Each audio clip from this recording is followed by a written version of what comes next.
అదే RTV app వార్తల్ని క్షణాల్లో చదివే అవకాశం ఉంటుంది. ఒక న్యూస్ పేపర్, ఒక టెలివిజన్ ఛానల్ మీ చేతుల్లో ఎప్పుడూ ఉంటాయి. మంగళగిరి అంటే ఇక్కడ చేసే చాలా అందమైన చేనేత చీరలు గుర్తుకొస్తాయి. దీన్ని రికగ్నైజ్ చేసి టాటా తనైరా వాళ్ళు స్వచ్ఛందంగా వచ్చి మాతో పార్ట్నర్ చేసి ఇక్కడ చేనేత కార్మికులకి సహాయం చేయాలని చాలా పనులు చేశారు. ఇప్పుడు మనం చూస్తే కేవలం మంగళగిరిలో ఏదైతే 10 సంవత్సరాల క్రితం 13,000 మగ్గాల సంఖ్య ఉండేదో ఈరోజు కేవలం 3,000కి తగ్గిపోయింది. ఇది చాలా బాధాకరమైన విషయం. ప్రతి సంవత్సరం దగ్గరగా 10% సంఖ్య చేనేత కార్మికులు తగ్గుతూ వస్తున్నారు.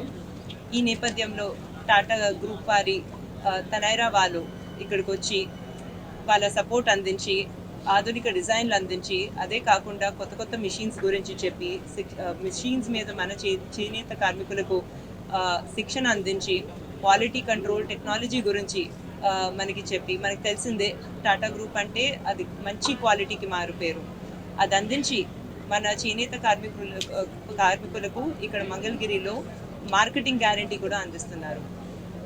నారా లోకేష్ గారికి మా ఇంట్లో దేవాంశ్ ఎంత ప్రేమ ఉందో అంతే ప్రేమ మంగళగిరి ప్రజలంటే, అంతే ప్రేమ ఇక్కడ తయారు చేసే వస్త్రాలంటే.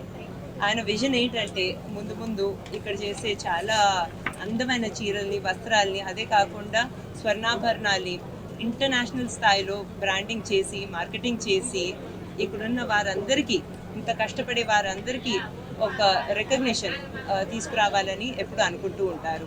తప్పనిసరిగా ఇలాంటి స్ట్రాంగ్ పార్ట్నర్స్ ద్వారా ఆయన చేసే కృషి ద్వారా ఇక్కడున్న చేనేత కార్మికులకు అదే కాకుండా స్వర్ణకారులందరికీ ఒక పునర్వైభవం తెచ్చేలాగా త్వరలో చూస్తారనే నమ్మకం నేను తెలుపుకుంటూ సెలవు తీసుకుంటాను. నిరంతరం కొనసాగుతుందా ఈ కార్యక్రమం? తప్పకుండా నిరంతరం కొనసాగుతుందండి. టాటా వాళ్ళు కూడా చాలా ఇంట్రెస్ట్ చూపించారు. ఇది మొట్టమొదటిది, ఇది ఒక ఎగ్జాంపుల్గా పెట్టారు ఇక్కడ. ఇది బాగా సక్సెస్ అయింది కాబట్టి ఇంకా ఇలాంటి సెంటర్స్ ఓపెన్ చేయడంలో వాళ్ళు ఇంట్రెస్ట్ చూపిస్తున్నారు. స్వర్ణకారులు కూడా మీరు చెప్పారు కదా, స్వర్ణకారులు ఏం చేయబోతున్నారు అంటే మంగళగిరిలో చేనేత తర్వాత సెకండ్ హ్యాండ్లూమ్ చేనేత వృత్తి బంగారు చేతి మనకంతా తెలిసిందే ఇక్కడ స్వర్ణకారులు చాలా టాలెంటెడ్. ఒక నెల క్రితం లక్ష్మీనరసింహ స్వామి ఆలయంలో ఇక్కడ మేము ఆభరణాలు ఇచ్చినప్పుడు ఇక్కడుండే కార్మికులే చేశారు. చాలా అందంగా వచ్చాయి. అందులో కూడా టాటా వారికి చాలా ఇంట్రెస్ట్ ఉందండి. అదే కాకుండా వేరే పార్ట్నర్స్ ద్వారా వాళ్ళకి చాలా ఎఫెక్టివ్ మార్కెటింగ్ బ్రాండింగ్ వచ్చేటట్టు నారా లోకేష్ గారు చేస్తారు. రాజకీయ కోణం ఏమైనా ఉందా? ఇది కేవలం సేవా దృక్పథంతో ఈ ప్రాజెక్ట్ చేపట్టారు.